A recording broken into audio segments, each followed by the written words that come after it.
I can see a nose, nose and eyes now. Now I can see your face. I was trying to do a portrait kind of background like you do and all your lovely podcasts.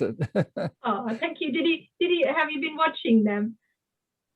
Yes, I saw the one this morning, and now I know there's a banker's holiday in England. That's right. There's another one coming, which is taking a bit long to upload. Unfortunately, I couldn't get it through because Mondays is usually my podcast release day, and because it was taking so long, I thought, you know what, I'm just going to release a post today and put it to Wednesday this morning. Yeah. Well, and Memorial today and in the US, and last Monday was the Queen's birthday in Canada, and of course, and your good Prime Minister got married on the weekend. Yes, I've heard. I mean, I've only seen that in the news. He didn't announce it as such. So yes, a lot of things going on. But did you like my post this morning then? It was just about smiling. Smiling, yes. Yeah, it was beautiful. And how much effect it can actually have. People forget that these simple things. I mean, although we know about these things, but I think we just intend to forget about all these simple things, simple actions, how much of effect it can have on our mental well-being and physical well-being, you know, and on others around us. Yeah, no, that's and I think with the kind of responses you get, it gives you an idea of how appreciated everybody and how they experience the messages. Absolutely. And I think it's just something that the fact that somebody will take the time to get out the simple message is really well. I've got a few fans who actually go through these things thoroughly and give me a very thorough review on that, which is nice actually, because it just means they're showing real interest in these things, you know. And that's what I want to do. I want to give it to the audience for everybody to understand these things and wanting to embrace these things in one way or the other in their own life. It's not just meant for academics or consultants as such. It's been meant to approach everybody, the wide audience. So anybody can relate to things, although that's very, very factual, research-based, if you look up. But at the same time, they need to approach everyone. And that's what we need to do, just to be approachable to everyone so people feel comfortable. Mm-hmm. Mm-hmm. And they seem to be liking my genre of music as well, because I had quite a few. What song is that? I like that song. That's beautiful. Well, lovely to meet you two. Thank you for being my guest in my podcast. I'm actually quite intrigued because me and Richard, we were having some contact before through mental health change, and Richard was so kind and told me about his story and what he's been doing and so on, which was very inspiring. Actually, it was very interesting to see. So I thought, I'm only having interesting people in my podcast, so I want you as well. Yeah, so we are honored. Oh, thank you. and anticipating kind of what we wanted to do today, whether it was the kind of an actual podcast or a pre-recording, or how we might use some of the slides that I had sent you earlier, but now we just sent you an updated one that's much shorter and tighter. I've literally just looked actually, so I didn't have much chance to look about them, but I can always do a screen share. That wouldn't be a problem. And what I do, I mean, if you've seen on my podcast, I keep it very organic. There's nothing formal about it, because I think the best way to reach or to relate to the audience in general and also to the guests is to keep it very organic and approachable, you know, in a nice manner, like you're sitting with a cup of tea or coffee and you're just sitting on the lounge and talking to your friends. That's how it's supposed to be, you know, nice and friendly. Nice. Agreed. Yes. Yeah, and you've been doing this for a while. It's Yes, not too long. I'm quite a newbie on social media, but it seems to be somehow attracting the audience in the way how I've been doing that.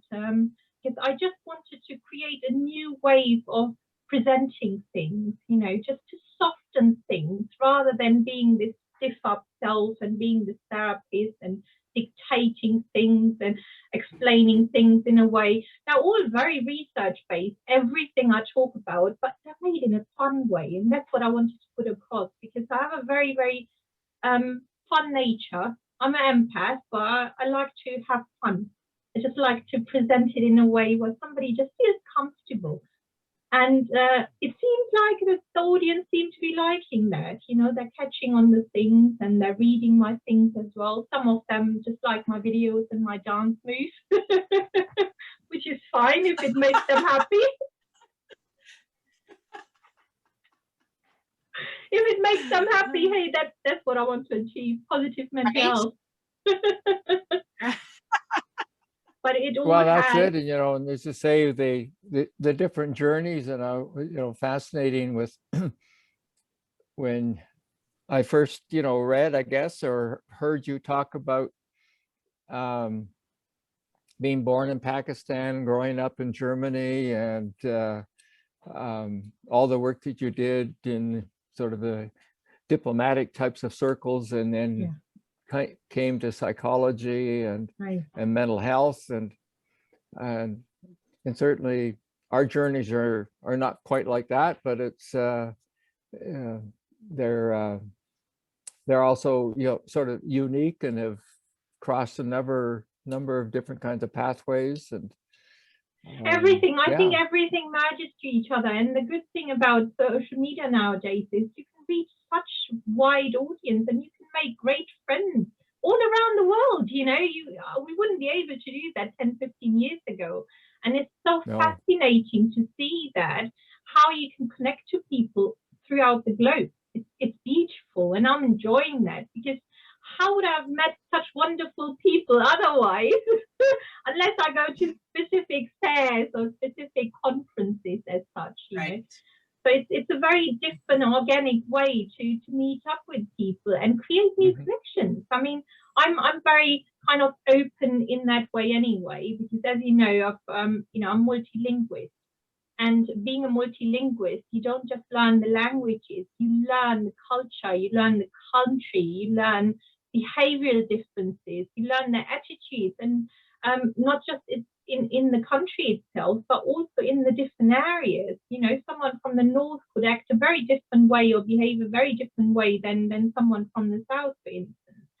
And it's so fascinating to see that when you talk to people, when you engage to people, it's beautiful. Did I make you speechless, Richard? No, it's just I just talk. Sorry, I just talk. I don't. You just have to tell me if I'm talking too much. No, I've part of it. I was talking about journeys in life. I always, when talk with somebody like yourself, it immediately puts me back into the time that I spent in India at the Tata Institute, and all of the cultural things that happened to me, and the population size, and even getting to the point where at the college, which is 300 or 400 people, wasn't that big, but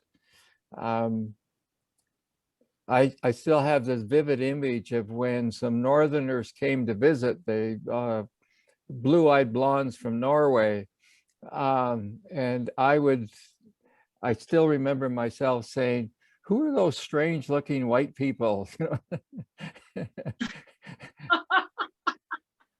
My family comes. It's funny, actually. They do look at them like this. Oh, suddenly it's like an alien. Looks very different. But you know, the funny thing is, I've been put into so many categories because my family's background is 3 explosive countries. It's Kashmir, India, and Pakistan. You could not merge these any better in any better constellation. But the good thing with that is I've got a very multicultural look with that from these different backgrounds. So people think I come from all sorts of different countries, even down to Brazil. Yeah. Well, you know, Nice. that the other story connected to that, when we started making films for our suicide prevention training, well, originally, of course, we made them in a Western Canadian kind of culture. We just, you know, we hired the best actors that could do what we wanted. And then we discovered that that didn't go over well in other places. So the next time we did the version of one of our films, we really had to find chameleon actors, somebody like yourself. So if we put them in, if we showed the film in North America, they'd say, oh, well, you look like a Native American. Or if you put it in Brazil, they would say, oh, there's a Brazilian. You guys are paying attention to us. Are you offering me a role then? Yeah, well, that's I could just fit into anywhere. You could, yeah. Yeah, and we had to stay clear from, as you say, a so-called real white person. And so we got into some trouble when we were doing talent auditions because we really wanted to say no whites allowed. But we couldn't figure out how to sort of say we want chameleon looking people so that they blend in different kinds of contexts depending on how the observer perceives them. We should create a new terminology, chameleon. Yeah. Right. Yeah. So it's... No, lovely. Yes. Trena, tell me about yourself. Who are you and what do you do? I am. Did I pronounce your name rightly? Did I pronounce your name right? It's Trena. Trena. It doesn't really matter. I apologize. It's Trena Anastasia. No worries. And I've kind of worked off and on at universities and doing just consulting. And I've done training, teaching, formal instruction. But my favorite thing to do is to speak and to help people help themselves, basically. So I kind of fell into suicidology, and I've done program evaluation and of grant writing and just financial support identification for a lot of people in the helping fields. And Richard and I connected through our goodness sakes, a lot of different reasons, but Richard and I both come out of substance abuse prevention, and we found each other in suicide prevention. So so we have kind of foundational roots that are similar, and then we connected over Meg Wheatley and her chaos theory work, and that led into our current research that we're collaborating on around social tensegrity. So, which is wonderful, which is the topic you're presenting today. Right, yeah. And I originally thought that I'd found the long lost Russian Anastasia. So it's aw, I disappointed you. Yeah.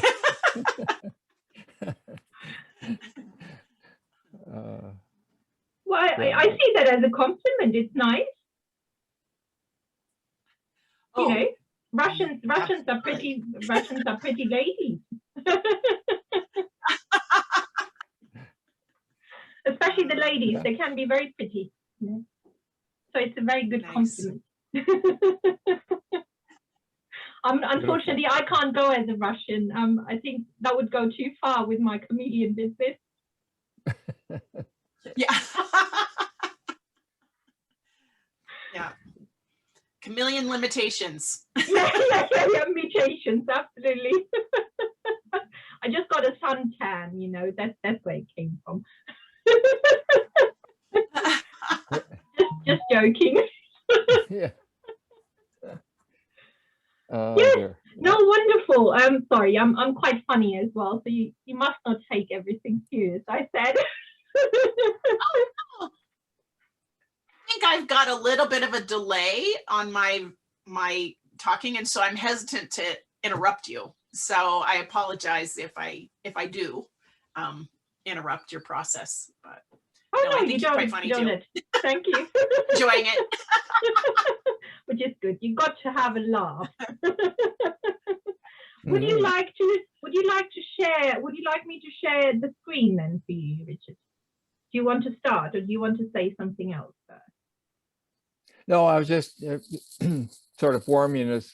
We're warming up, and now how you would like to sort of start, and in I mean, terms of what I do, my things are very organic. I don't actually introduce formally someone. I just talk about it. And what I usually do is once I put the podcast on it, if you have noticed that the first 20, 30 seconds, you will see the headlines, what it's about. So you will see the names, you will see the topic itself. So the audience automatically then knows what it's about. I think in general, if I start introducing everyone like this, it just makes it boring. I found it, if I'm watching something and it becomes for the first 5 minutes, it's too formal, I lose the interest unless it really intrigues me as such. So I just wanted to make it very, very soft, because you want to catch a wide audience. You want to catch the young people as well, because the topic which we're talking about today, it affects very young people also, because their brain is still developing. They cannot understand a lot of things which are going on. And if they can relate to something which you're presenting, that would be half our job done. It may help them to act in a different way, or even talk to others about that and educate them. And that's what we want to achieve. Just make it nice and easy and go with the flow. As I said, having a cup of tea, the only thing is missing is a coffee and a little biscuit with that, and then you can just go ahead, have a lounge.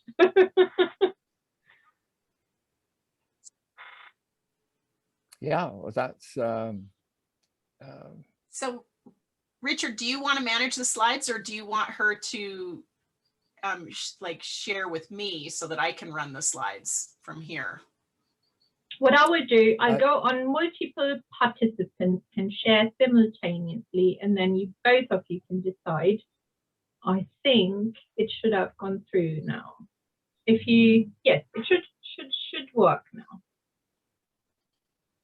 So I'm going to just test to share my screen, and whoops, I'm not sharing the right thing, but here, I'll just test. So I think it's working now. Wonderful. Lovely.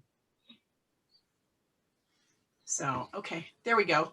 So, so these are the two slides that we, Richard and I put together as an example of how to manage stress in 10 quick steps, and using the social tensegrity formula and the theory of interconnected relationships that actually started with Buckminster Fuller, and he's the one that came up with the formula. So we've just adapted the formula from the physical sciences and brought it into the social sciences, where we can help people help themselves. So that's basically the formula that hopefully you'll be able to put that, maybe a link to that on your website. Yes, of course I can. Will you be able to share? If you send me the link, nice. Then I will just add it to the content which I put above my post. The content which I write down, and then viewers can just look through and click on that. Nice. And I would add it to the video as well. So you just send me the link and I'll make it happen.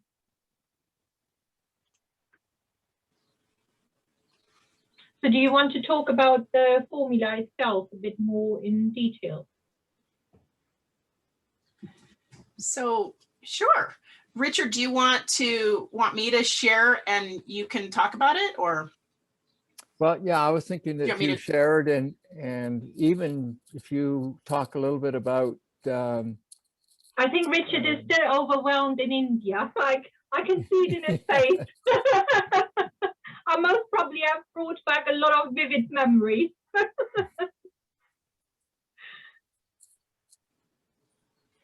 Nice. Well, I'm trying to figure out how to exit my full screen so that I can actually see you guys and see the slides at the same time.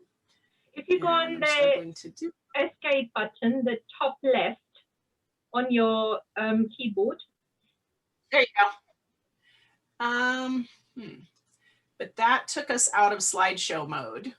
So you can now see the whole thing instead of just the slide that I want you to see, right? Right, yes, that's right, that's right. So, I mean, we can see all of 3 screens while you're putting up the full slideshow as well. Here we are, yeah. Okay, well, I will just leave this up. I can't see everything, but I'll hope.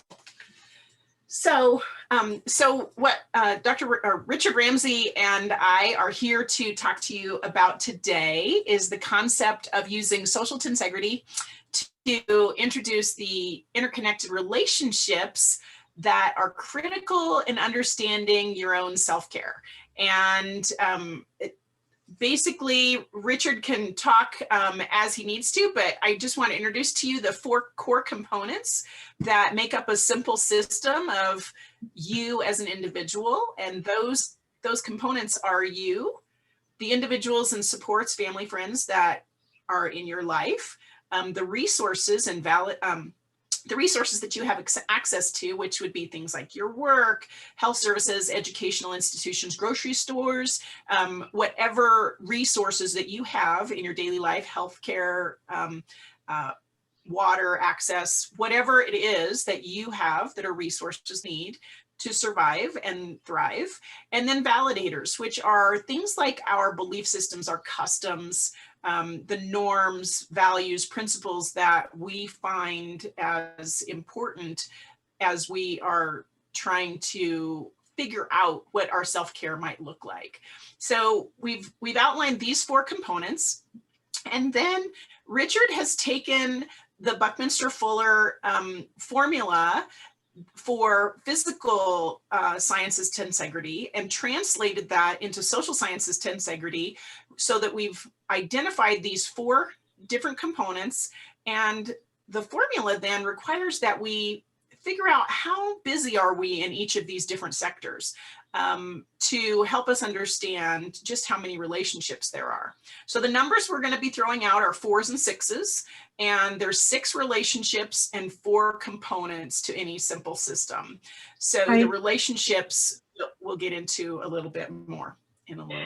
May I just ask, you have mentioned a different theory. This reminds me also in Maslow's hierarchical needs structure and Vygotski's socio-cultural theory. Is that right? Is that interlinked to each other? Yeah. Because they're very similar. Yes, it interlinks, but what's really interesting about the Maslow hierarchy is that when you actually go in behind the triangular hierarchy, you actually would see an Egyptian pyramid. In other words, you would see a square-based pyramid.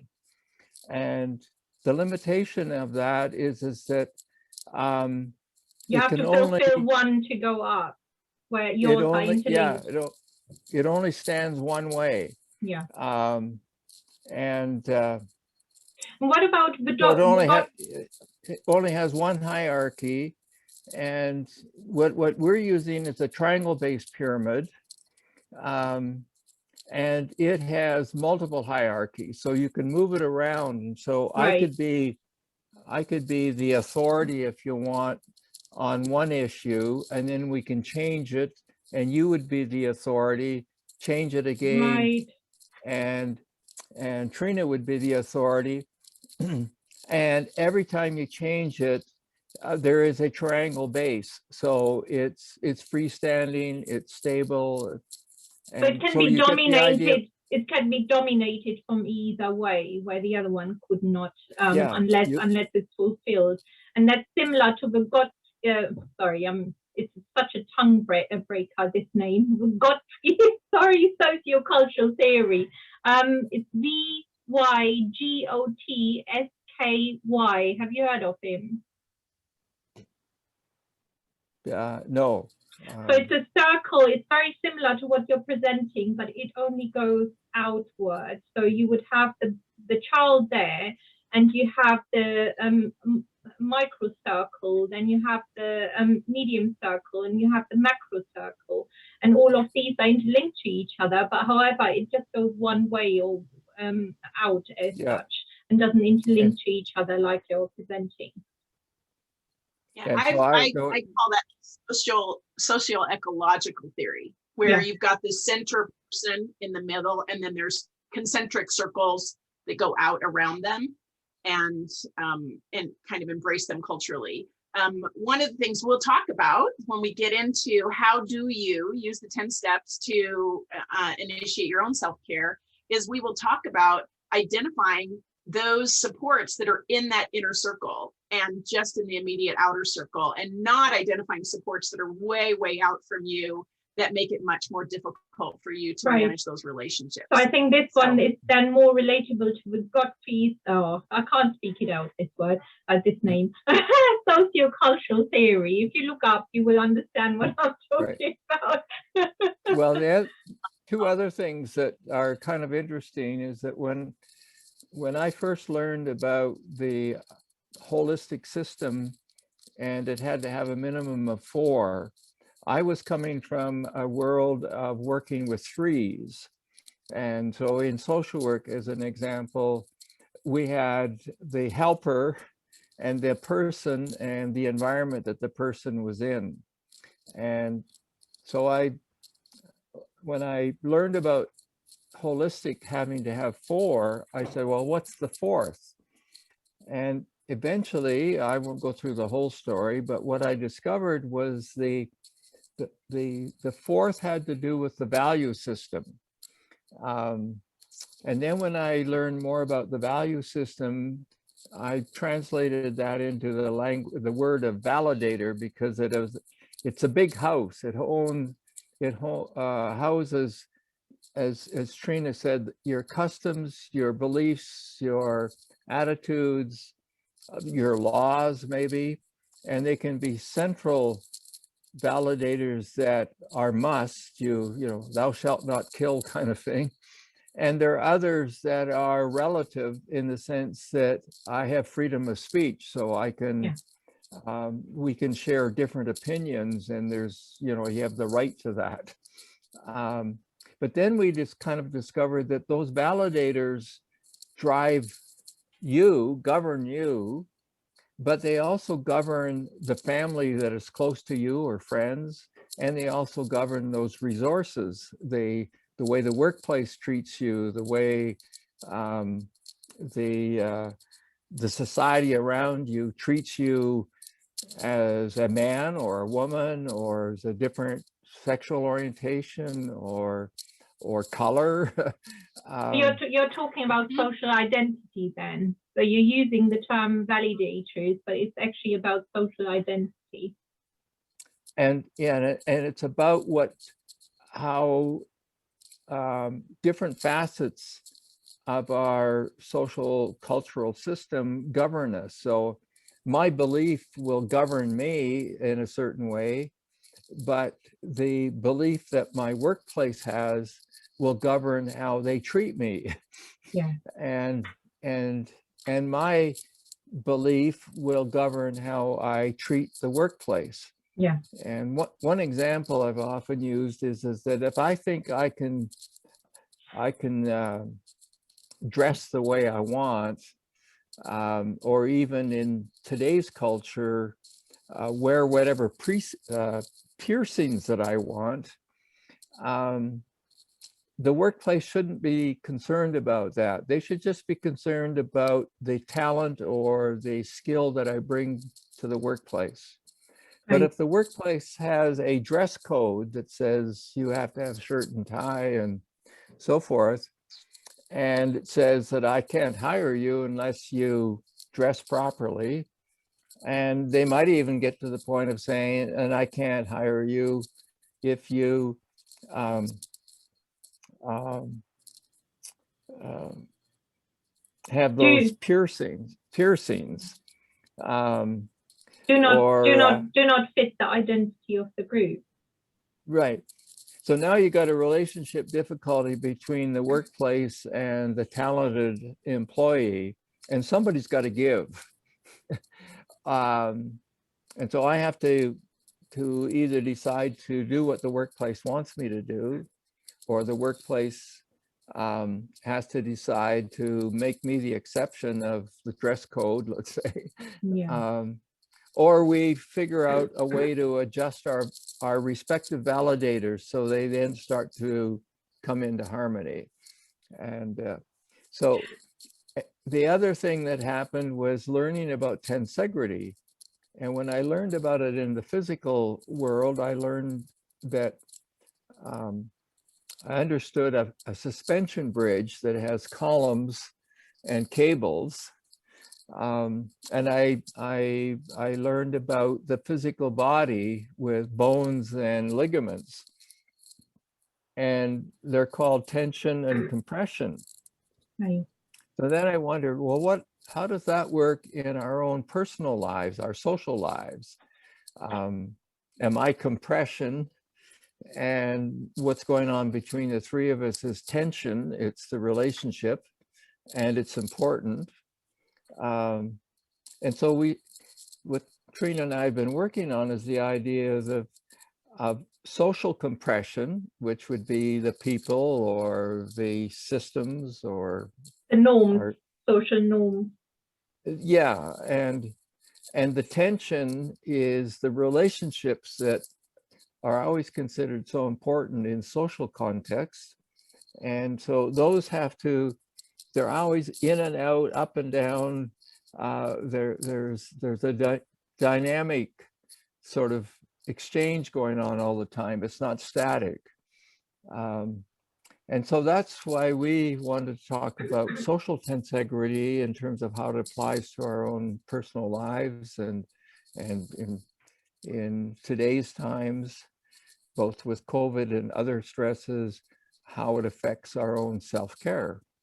And that's when we get into the formula of how we might talk about eventually how you can change one thing in order to get many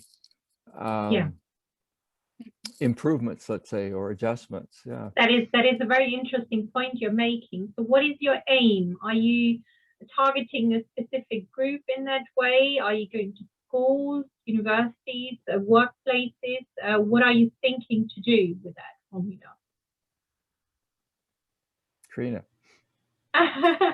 Well, we are open to anyone and everyone using it. Right now, we're focused primarily on people for self-care because the whole planet has been on lockdown. The whole planet has been impacted socially by the pandemic and the other unrest and just tragedy that has occurred in the last 16 to 20 months. And because of that, we felt like self-care was the most important thing. And so we're trying to focus on self-care, but honestly, this model can apply to anyone or anything, any situation where you're providing service to self, service to others, any social setting. This model will help you understand not only what makes it a fulsome system, but also how do you adjust one small component to have a huge impact on your balance, what we consider balance, which is really more of a robustness or an equilibrium. But because what Richard was just saying is it ebbs and flows, right? We don't have static relationships when it comes to individual connections. We have very flowing relationships, much more like waves going in and out, think about like a suspension bridge, which Richard just gave that example.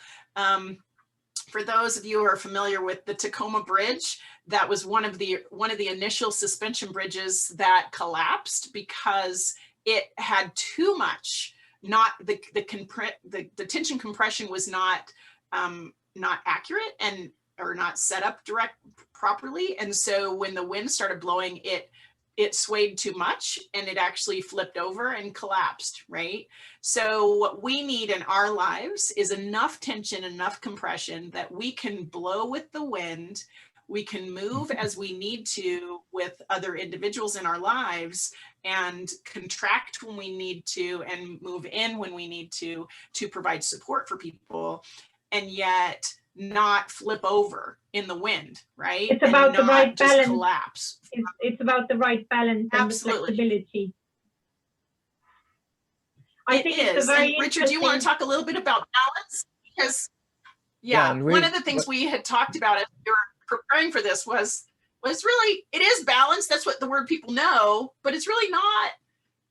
Balance implies static, right? And we can't be static to be living entities. Richard, you want to share?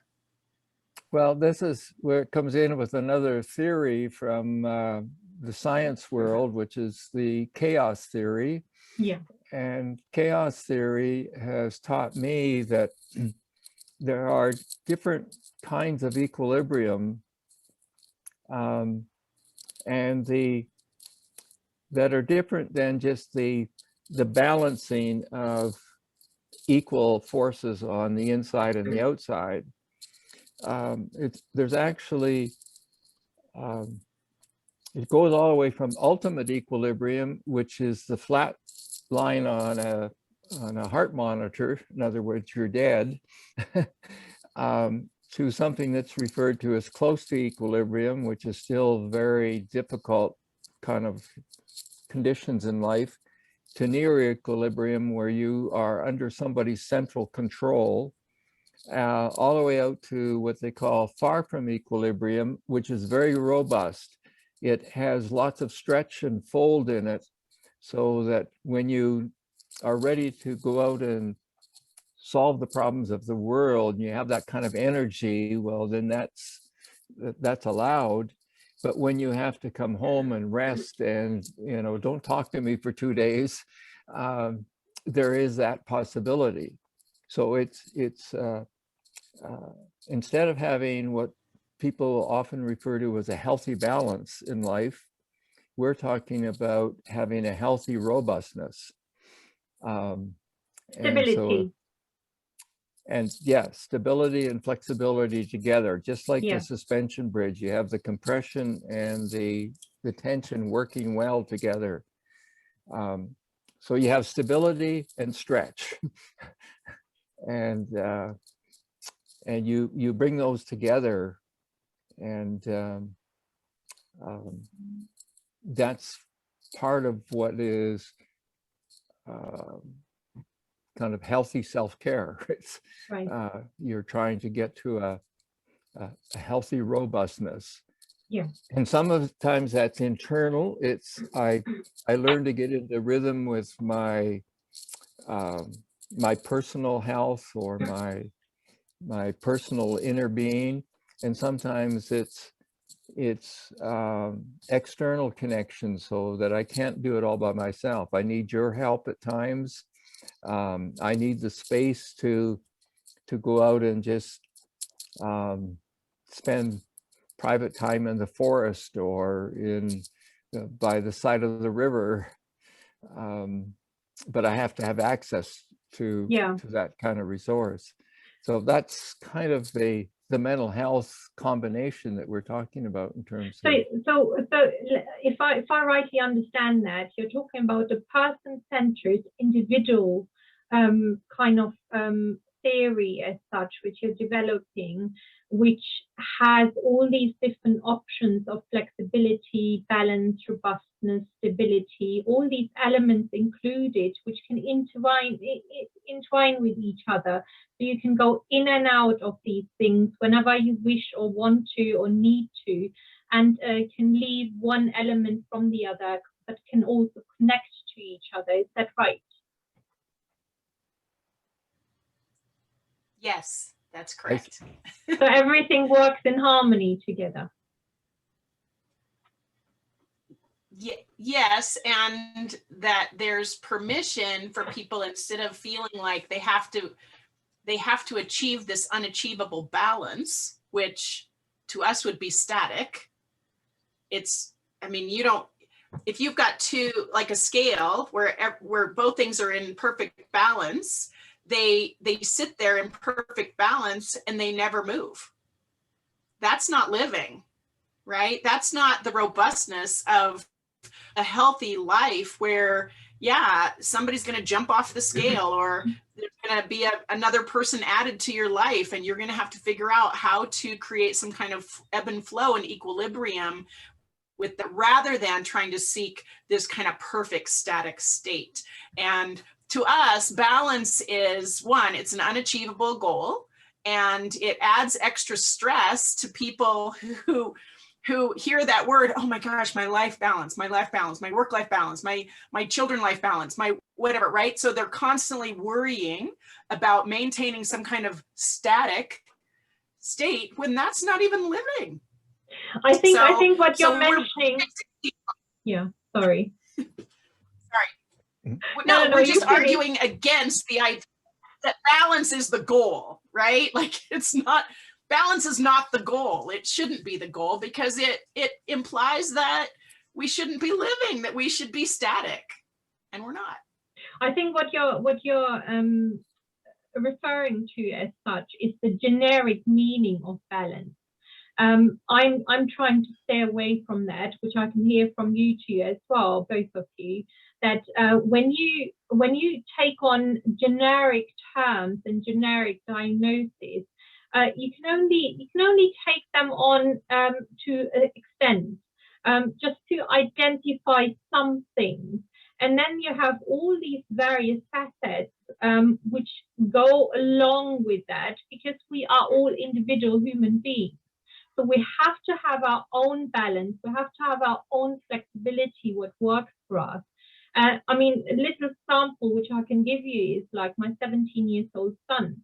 He is just going through his A-level, and instead of putting any pressure on him to asking him to do the best what is required from the curriculum, I just say to him, my boy, as long as you do your best, your own best in your own ability, and I know you haven't been lazy, or you haven't had, you just didn't want it to do that. As long as you do know you've done your best, whatever your abilities were, I'm happy with that, whatever the results might be. I don't want nothing else. I'm not expecting you to do the best, and that's why you have to define these things. You're doing it very, very nicely in that way.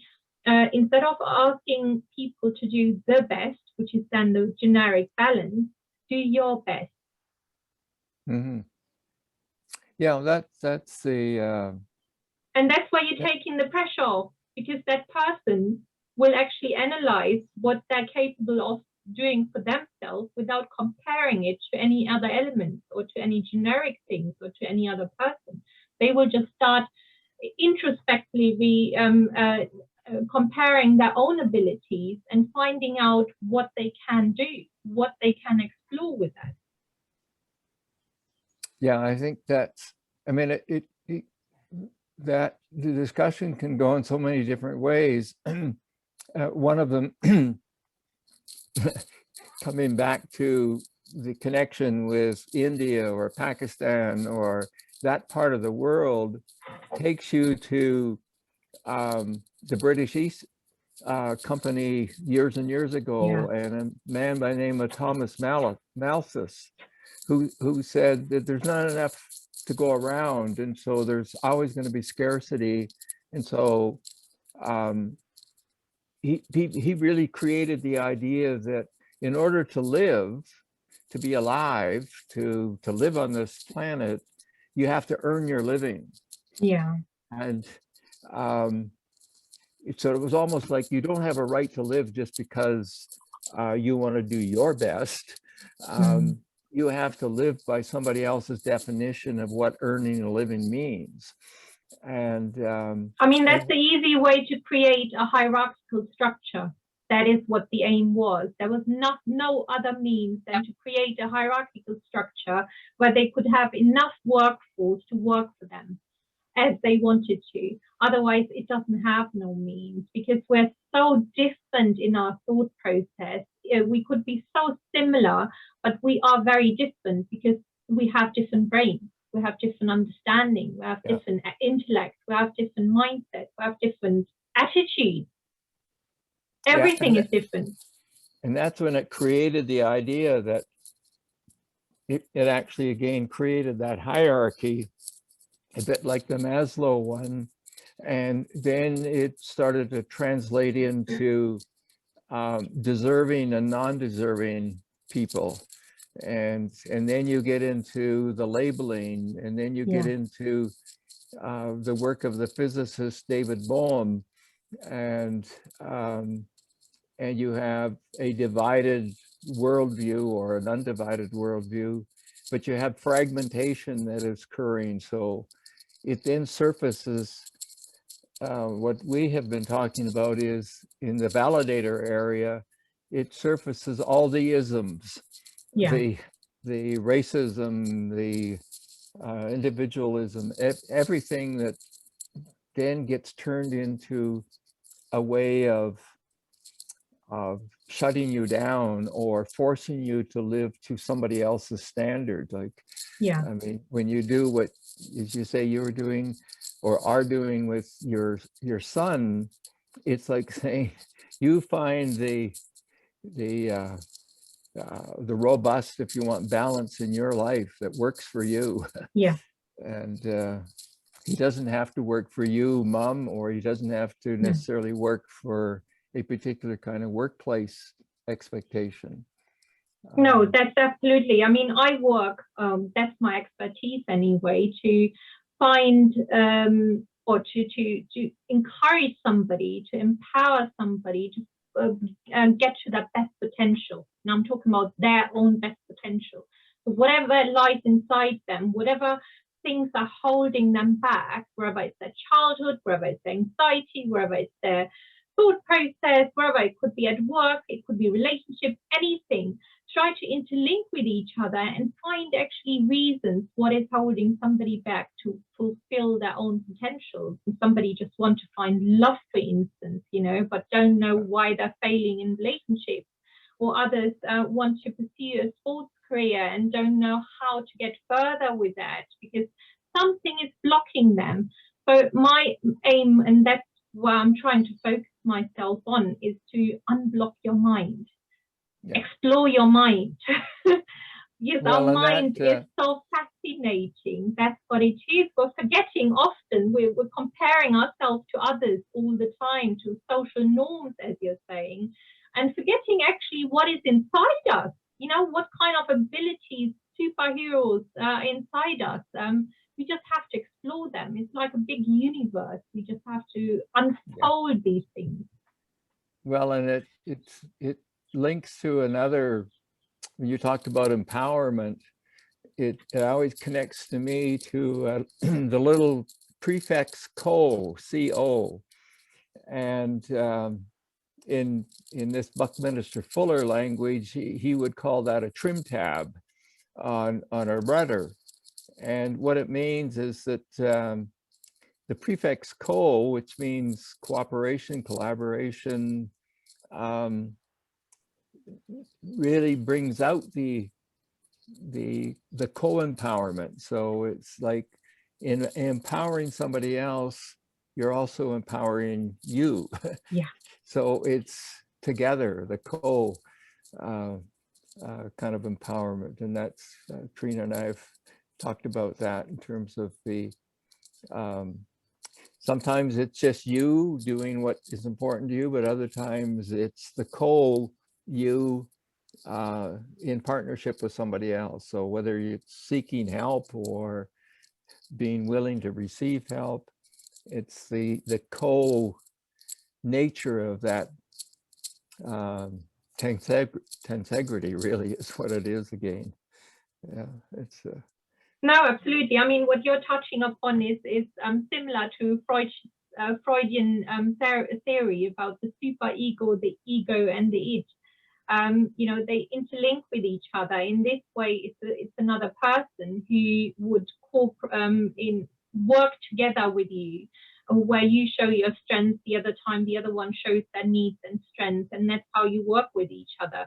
It cannot work on its own. I mean, we're social beings as such, and you're rightly saying that we cannot exist on our own, you know, which is why so many people are struggling now with all this social distancing and being separated, not being able to see each other, not being able to leave the house, all the shops are closed and so on. So it is a huge drain to the human mind, because we're not built that way. Even if you go back to evolution, we lived in tribes. You know, we are born in tribes. We love kinship. We love to relate to other people. We love to talk, touch, feel. All these senses need to work in order for us to thrive. And that's ultimately what I can hear, which you're referring to. We don't just want to live or survive. We want to thrive. And in order to thrive, we need to work with each other in this flexible way. Well, when speaking of thriving, that sort of suggests that it's an invitation to Trena to talk about thriving and in the context of our little formula. Am I accidentally touching on all these little points which you would like to talk about?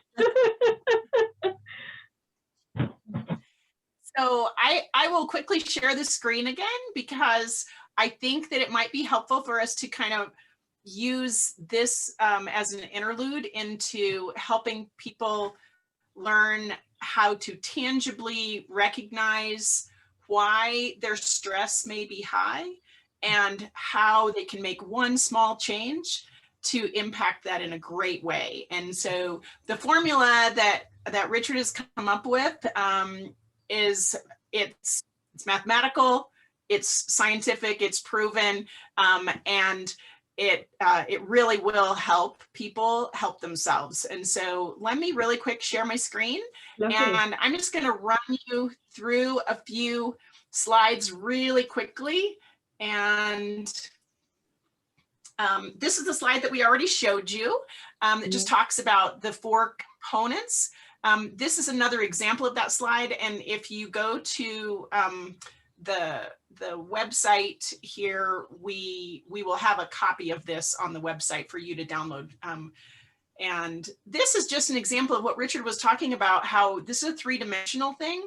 We are showing you a triangle, and yet the triangle, when folded up, ends up with 6 connections. And those are the relationships that you were just talking about, those 6 connections or 6 relationships. So there's 4 components to a complete system and 6 connectors or relationships. The person context of self-management, we would encourage you to either sketch out what we just showed you, that 4 triangles, or to draw out the 4 quadrants, but to think about the you or ourself, the validators, the close others, and the resources. Take time to just give yourself a hug, and then kind of move yourself through the worksheet that you'll find on the website. As you work through it, you'll realize that when you fill in the different components, there are so many things in your life. And as you fill those all in, if you total those, you use the formula that we're going to share with you, which is the relationship equals the number of entities that you've just identified times the number minus the number divided by 2. And that's the actual formula. And it shows up on your handouts. When you do that, you have to add up all of the different little bits and pieces that you've just added into your relationship worksheet. And in my example here, I've got 5 items that I've listed in each, which means you've got a total number of 20. And the interesting thing is that when you do that math, that means that when you run the formula, you've got 190 relationships that you are juggling, you're managing at any point in time. And that's only if you just have 5 in each of those categories. So 190 relationships. add to that the fact, one thing like COVID, for instance, when I went through this same exact worksheet and I looked at how COVID impacted my ability to interact or do things, I've just highlighted, and maybe you can just circle on your sheet when you get those done. All of the things that I couldn't do because of COVID, or activities that I have access to. And when I added all those together, that was 12 of those 20. You do that math, and that's 66 of those 190 relationships or balls that I keep juggling on any given day, in any given moment. That's the balance or the equilibrium or the robustness that I'm seeking, is to be able to manage those. If 66 of them are out of balance, that's a lot for any one of us to try to address. The really cool part is that if you fix just one of those, I think I missed the slide that had that on it. If fix just one of those, the formula then takes you to a place where you really only have, fixing one, basically, if you rerun the formula, will take it down by 11. So that's where what Richard was saying, you take one small step forward. And we often say, put one foot in front of another, just take a step, just keep moving. And yet one step at a time feels like it's going to take you an eternity to get to some solution. What Richard's formula has shown you, and what the social tensegrity model demonstrates, is that one step translates into a multifaceted, multi-dimensional shift. It can change many, many things in your path to just take one step. And so sometimes, instead of saying just put one foot in front of another, it's put one foot in front of another and flowers will blossom in your pathway, right? It's like you have to just keep moving forward, but moving forward doesn't mean drudgingly one translates into 11 if you use the formula. The second step is into 9 or 8 or 9 more, right? And so each step has a magnitude of an impact that can be measured using the formula and help us to understand why we're one so stressed if I'm juggling 190 balls, and why COVID was so frustrating because it's just one thing, and yet it impacted 66 of my 190 balls in the air, right? So, but fixing one knocked that 66 down to 55. And that is fantastic. Yeah, I hope that's helpful. And I hope that people will go to your website and find the worksheet handy that we've put together to kind of supplement this little dialogue. So. No, I think it's very, very nicely explained, the way how you've explained it. It's very nicely presented. It is very relatable to people, and I'm sure if you sometimes you just have to reflect these things, like my post this morning about smile. You know, we all know about it, but unless we're confronted by this little thing, we don't think about it, how much of the impact it can have. And the way how you put it on paper in a very easy manner, I think it can help a lot of people actually to reflect suddenly, oh, I thought I was doing that all the time, but I'm not actually. Let me sit down and look at that. You know, that's, I think it would help a lot of people, and that's fantastic as such. I mean, in a similar way, what I do to my clients, for instance, I go, because often clients itself in the mental health sector don't know how to start with these things. You know, even if you put that formula across to them, they wouldn't know how to start. Although it's very, very simple. So I approach them, first of all, to put them at ease, to say, it's okay. We're okay. Take your time. Yeah. And I'm here now. Even if you want to cry, take a deep breath, take your time. There's no rush. There's no pressure. And once you're ready, we can start talking about it. And you give them little tasks, for instance, if somebody is struggling with a kitchen, for instance, can't concentrate, the kitchen is so messy, I give them a little task. Okay, let's focus back. What is troubling you? I don't like the kitchen. I don't know how to cook. Okay, let's tidy up the kitchen. How do you feel about that? So that's the steps you're talking about, that one leads to another. So although I'm giving them one task, but once they've done or they've progressed from that, I ask them the question about how it's interlinked to something else. How are you feeling about it? What is it creating inside you? Yeah, that's, you know, it brings me back to an example that I had in practice a long time ago. And when we did that number thing and the 190 came up, and the person was in seeing me for a particular, you know, kind of problem. When she saw that 190, she said, "Oh my God, no wonder I wake up in the morning with a headache." And what it did was it instantly verified her own identity, that that she had a right to that headache. And then it was, once she was freed with the notion of it was okay to have a headache, then you could do what you're just saying. One step would change several relationships, and another step some more. That's right. And then maybe you say the 190 are still there, they're still being juggled, but they're being managed better, and the headache goes away. Because it's not in the forefront. So if you're not thinking about the 190, you're actually just focusing on the actual task or on the little things which are in front of you, then everything else will just come into fruition as such, you know. I say about, I mean, self-care for me is very important, because I had to learn that myself throughout my past experiences and trauma and so on. So once you reach that stage, and this is what I'm over and over, you know, portraying in my messages, in my posts as well, you reach that stage of self-contentment, of self-love, of self-care. It doesn't even have to have any kind of boundaries or limits or definition as such, how much you have to do. It's just the feeling to have. And once you start building this thing, you don't even have to be complete about that. You automatically shine or reflect this aura.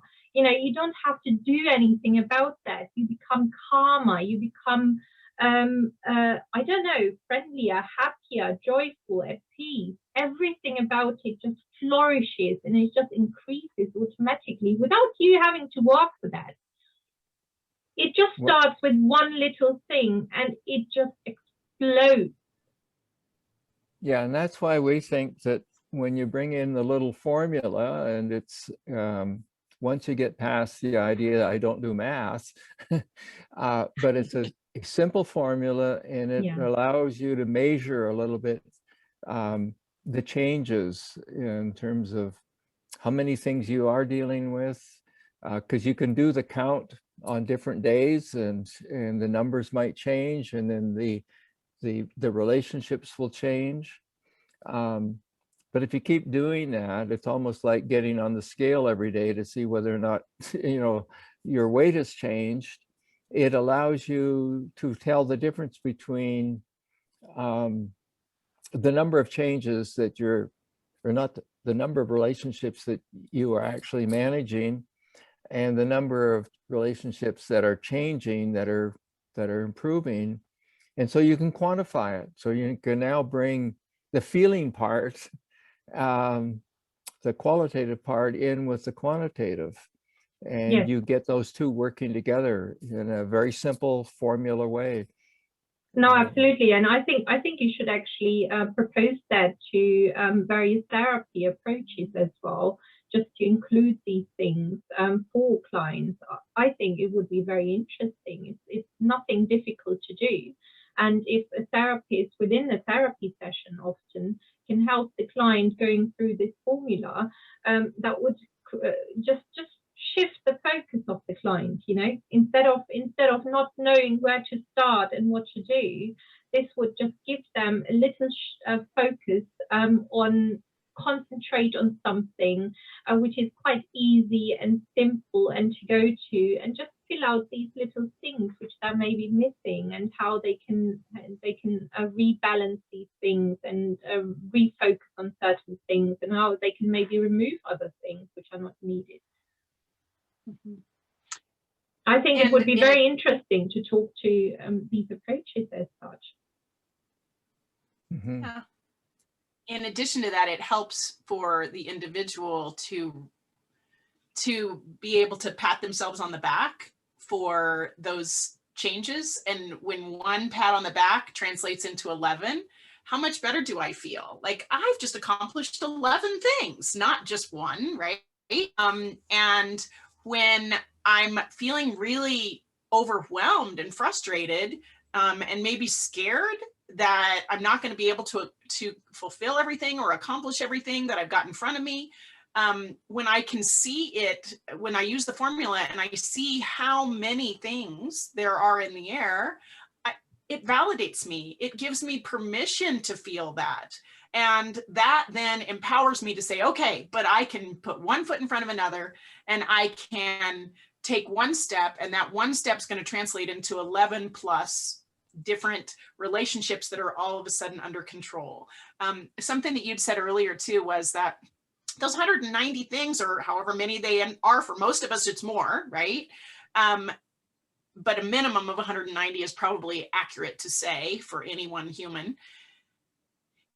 Those 190 things are things that we don't really think about. They just go on because they're part of our regular daily routine. It's when something tragic comes in, or something out of our control, like COVID, or one of these other trauma-induced kind of actions that have occurred to us out of our control. When anything like that happens, it's exponential, the things that it's actually impacted. It's not, oh, one thing happened and now I feel like crazy. Well, one thing may have impacted, in my COVID example, one thing impacted 66, right? That's right. So if one thing is going to have that kind of impact, I give myself permission to be a little overwhelmed by that.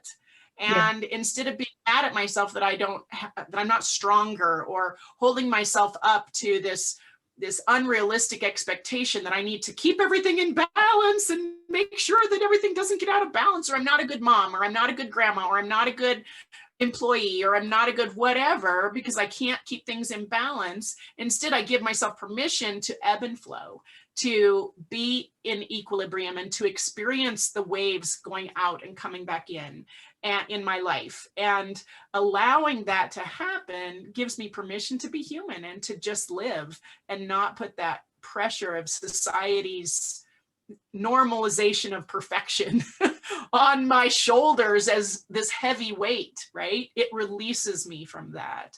So yeah, I'm really excited, and I hope that people will uptake this model and use it in their daily lives and in their work lives and anything else. So I am pretty sure. Yes, no, thank you for bringing this model up. It's wonderful to see. I mean, what you're explaining is between self-kindness and self-gratification. So you have to give yourself recognition as well as being kind to yourself. Just be okay if you're not having a good day, for instance, or if you're failing. It's part of life. You're human beings. We cannot always be smiling or be perfect or feeling good about things or succeeding in things. Right. It's just part of life, and that's what it is. I mean, that's what I try to explain to my children as well. It's okay. If you're not feeling good, take your time off. Just take your time off, have a little rest, recharge, regain, and then take over the world. You know, you don't always have to be present all the time. So it's all about the understanding of both of these things. Give yourself self-gratitude as well as being kind to yourself. It's okay. And that speaks so nicely to the idea of the healthy robustness, because as it says, on the day that you want to stretch right out and solve the world's problems, you can do that. But the next day, when you need to fold back and have a day off and take time away, you can do that. And that's what robustness is all about. Yes. And that's what the healthy, robust balance is all about. Yeah. Yes. Wow. I think it's just different terms, but it's the same meaning. I mean, self-kindness, that's what it means. It doesn't just mean to be selfish as such, which is an element of selfishness as well, because you have to be selfish in order to be selfless, you know, That's to right. in order to help. Beautiful. You cannot be completely selfless, because that's not what we are. We are human beings with needs. We are not born without needs. We all have needs. I mean, even me being empath has needs, because helping others actually fulfills my own urges. It helps me to heal. It helps me to feel better. It helps give me joy. So it's a give and take in both ways, and that's where the understanding has to come about in people, that it doesn't just work one or the other way. You have to interlink with each other, and it just flows all the time. It never stops. Yeah, that's so exciting about the co-empowerment thing, that in helping somebody else, empowering them, you're empowering yourself. Well, Yeah. the thing is, it's even they're empowering you. So it's the two empowerments working together, as you say, back and forth. And what a great feeling when you can say that my client empowered me today too. Yeah. And I empowered, and you could even get into an argument. You know, the client might say, you know, thanks for empowering me. You would say, oh no, thanks, you know, you empowered me. And what a lovely argument to be able to have. And then to agree that, yes, right, we co-empowered each other. And that's and which is wonderful, because it would make the client feel good as well. They've done something great. They've helped somebody. You know, it's a give and take all the time, and it never ever works one way, because we're just not made that way. We have our own needs, and we have to recognize these needs. We have to give ourselves gratitude. We have to be kind to ourselves in order to reflect that to society and to our surroundings. Beautiful. To be able to take care of others, if you were 100% selfless, it would not be sustainable. So your comment earlier is that we have to ebb and flow with the self-care and selflessness. And if we don't prioritize self-care and make sure that we are healthy, then we only can be selfless one time, right? We only can give of ourselves fully one time. We have to replenish, or we can't continue that cycle. So I mean, selflessness it's very easy to explain as such, because even if you look at, for instance, food, if we keep feeding our children and not actually eating ourselves, it will not sustain us. We will die. we can think whatever we want, but we will die. So we feed ourselves, we drink, we go and use the bathroom, we wash ourselves, we do all these things. That's for ourselves. That's not for somebody else. Right. Because we want to do that for ourselves. We have the need to do so. If we cut ourselves and don't put a plaster on, and don't put a bandage on, and don't meditate ourselves, we will bleed out. We will die. We will catch an infection. So in these practical ways, we have to understand that everything what we do has an element of self-care, selfishness as such, if you want to call it that way, but everything has to do with us. And that's the kind of a flexible balance then, which you have to have interlinked with your environment as well as yourself, to keep going and thriving rather than just surviving, you know. And your example is kind of nice in terms of what we were talking about equilibrium before, because as you say, if you do everything to help your family or your family become far from equilibrium, healthy robustness, and you don't want to pay attention to yourself, well, while they go to healthy robustness, you go to ultimate equilibrium. And so they go in one direction, you go in the other, and then pretty soon you're And dead. it doesn't help them neither, because they would lose you. So you have That's to think right. about that as well, you know. That's right. It interlinks again with all these different elements. I mean, I went through quite some time. I had two quite abusive long-term relationships, and I found myself being, I would say, not having much strength. No, I mean, I'm a very strong-headed and strong person anyway, but sometimes I just felt like I was exhausted. I was really, really exhausted. And being an empath, natural empath, if you look at the attitude of empaths, they unfortunately are big magnets of psychopaths, of narcissists, of all sorts of personality disorders or needy people, you know, who are looking for someone who would be over providing, fulfilling their needs, whatever their needs are. And that is why I had to now think about it. I had to step back since I separated from these relationships and think about, I need to take care of myself, and I need to learn to say no. And it's okay to say no, you know, I don't need to feel guilty about that. And as soon I separated from these things, I felt liberated. Was suffering with a chronic fatigue syndrome, which nobody could explain where it was coming from. I was feeling exhausted day and night. I was still a hard-working person all the time, but it was just like somebody put a big stone on my head, on my eyes, and it would just not go away. And once I came out of that and I realized, no, I'm fine now. I'm okay. I don't have to be in this relationship. I'm taking care of myself. All these things were lifted. They were gone, and I felt light. And I can't explain how actually happy I felt. You know, how peaceful I felt, how light I felt. Absolutely. And although I was still doing certain things for my urges to help the other person, but it was just the flexibility or robustness, as you're calling it, was just not right, which I'm now rebuilding. And I think that's where people are picking up on that. I'm becoming my own person.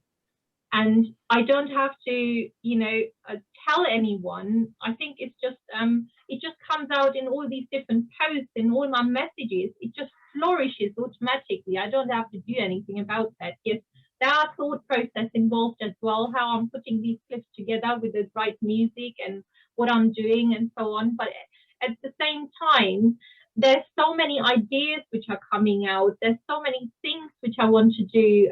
So many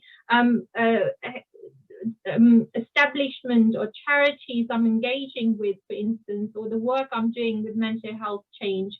It just comes automatically once you have this feeling of enlightenment, freedom, peace, light, being light and being kind to yourself. Feel good about yourself. That's all what it is. We just have to understand it and embrace it. And embrace it. Yes. Yes. Beautiful. Yes. Yes. Yeah. Well, that's to me also kind of exciting about, even if I go back to the story of the woman who said, you know, I have the right to my headache, but also it frees all of these other relationships to start to blossom, just like Trena was saying. And because she embraced it. She embraced the problem, and suddenly the problem was not the problem no more. And the social tensegrity of it all really starts to come into kind of an ordinary kind of understanding, because it really is the person or persons and the connections, interconnections, starting to work well with each other. And so whether it's physical tensegrity or social tensegrity, you realize you can't have one without the other. They right. have to be together. And that's what we would like to, to have more and more people understand the power of social tensegrity, that can be just as strengthening as having the right column and the right cables in a stable bridge, and or having the bones in our anatomy and the ligaments all working together so that we're not limping down the street, or That's right. we're not doing something where the surgeon has to then put a pin in the broken leg. and and so social tensegrity, I think, really has a coming out of its own that maybe even our discussion today will help some people see, wow, yes, I want my social tensegrity to come out and to be owned by me and shared with others. No, absolutely. As long as you recognize these things, I mean, we're coming back to this reflection. Sometimes it just has to be put across by someone else who shows you exactly what you're thinking, but it's in your subconscious. It doesn't come out to your conscious side as such, you know, to reflect it, to see it in front of us, because sometimes we just want to visualize it. If you're doing wrong, you just want to be visualized and be told, this is what you're doing. Look inside the mirror, embrace it, accept it, and then act towards it. Because often we don't know if we're doing that. We could be just doing it subconsciously and just keep carrying on because that's what we're used to. That's what is familiar, or that's what we've been brought up to. And it has to then take this step for us to come out and reflect on that from observer's view. That's how I call it, rather than just being within this cycle, you know. And once you create this observer's view, it's like watching a film. We criticize the film, but well, if we're inside this film, inside our own film of life, we don't actually see these things, what are happening or what are going wrong. Oh. Did I make you speechless again, Richard? Well, that's a lot for all of us in terms of ourselves and those who are listening and watching and in a sense dialoguing with us, because even as I look at our own screen and see three and how powerful it is to talk in threes, and then I think, so where's the fourth? Well, the fourth is, of course, everybody who is listening to your podcasts and taking it in themselves. So we've created our own little minimum whole system. Absolutely. I mean, I'm quite intrigued actually what where people are approaching me from. You know, I had all sorts of people from various different social status, various different positions, professional positions, various backgrounds as well, and from all over the globe actually. From America to Australia to Africa to Asia, anywhere you could think of. And it was so fascinating to see that you think you're just bringing out a little podcast, but suddenly it just approaches or catches someone's attention. And they think, oh, that sounds interesting. And I think that's what I'm trying to do with all these podcasts. You know, they're carefully thought of who I want to approach, because I find if I can build up a connection or find something which is interesting to me, then it would be interesting to the audience as well. So something which is different, which is just creating changes without actually presenting the changes. So it's very organically done, it's very nicely done, it's very in a very simple manner, which anybody can understand. A school child would understand that as well, you know. And that's the beauty about that. Okay. Yeah. Well, that's, no, it's lovely. I mean, can you believe we've been talking for the last 90 minutes? Time has gone like nothing. And you've been wonderful, both of you. I mean, we can always have a number 2, part 2. I don't mind that at all. I'm always happy to have lovely guests here. well, that's wonderful. Yes. And it's, It's Did been you- exciting for us as well to be able to share Yeah, and thank you talk so with much. you and hear Did you enjoy the it kind of then? work that you're doing. And Thank you very much. I mean, what do you think about my work in general? oh, well, I mean, one of the things, of course, that's connected sort of, well, connected you and I is through the mental health work, and with Alistair and others, we're trying to find a way to open the door for quicker access and quality access to mental health support when I need it. And I think we're very interested in that too. And I've been thinking of more ways in which I can get back to, in this case, to Alistair and the project that he was working on, and share some ideas and experiences that I'm just learning about here in my own community in Calgary, of how COVID has brought agencies together to become more accessible to others. And so I want to capture that and take it back to through you or to him directly. Of course, feel free to do so. I mean, we're always happy, and as I said, I'm always happy to connect with any like-minded people, which I feel they're bringing something to the table. You know, they're bringing a change in a way where they're passionate about, and they want to create a change, but they want to create a soft approach, in which you're doing. There's no harsh approach as such. It's a soft approach which anybody can relate to. And that's the beauty of that. That's what we want to create. You wanted to say something, Trena? Oh, no, I think I'm good. This time has gone by so fast. I'm shocked.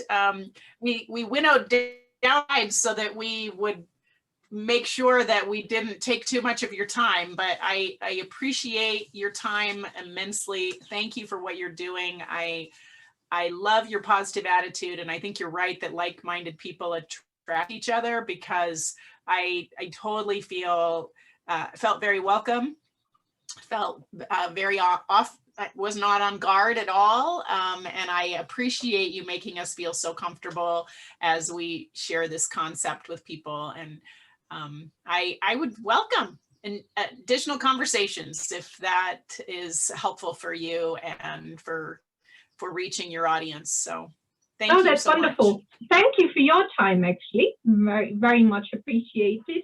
I make time. What I do is I think time is so precious that we should actually take our time for people. We should make the time for people. You know, we are, and that is one of the elements which are presenting now in this formula as such, where people are actually not taking that time to reflect on these things neither. Time is so important, and it creates so many beautiful things. I mean, I go just little things like I love to look after my neighbors, and I'm not doing that for anybody else. I just think if my neighbors are there and they're needy, and most of them are pensioners, then it would be my responsibility to look after them, whether it's just to knock on their door and find how they are, if they need a little milk or a little shopping, how they're coping with things, how they're feeling about things. That can make somebody feel better, and you're just spending your 10-15 minutes. How much is that going to take away from your time while you're sitting on the sofa and watching television, for instance? So we need to create these interlinking connections, and that's where your model is your formula is very, very much needed as such, to understand these things, how important these things are, and how beautiful they can make feel us and the other person as well. It creates so many good things. Perfect. I agree. No, wonderful. Thank you very much for being my guest, and I will certainly be approaching you again if that's what you would like to do. And you know, I just like to have a flowing conversation. So even if I have guests which are really great, and I think your model is so important that we should bring it back, and we should touch upon maybe a few more other details which we may have left out as such, you know, just to discuss that. Yeah. And my podcast podcasts, as you can see, they're always very easy, and I'm grateful to Trena that that's how she felt. She felt comfortable. That's what I want to do. I want to make people feel comfortable.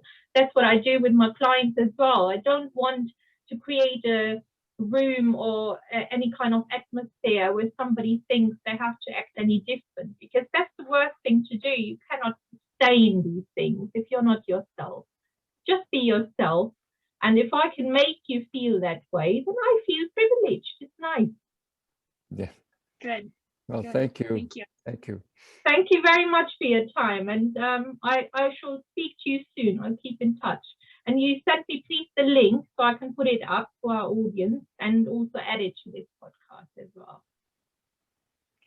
Okay. Wonderful. That's wonderful. Lovely. You Have a wonderful day. Thanks. Enjoy. Bye-bye. Take care. Bye-bye. Bye.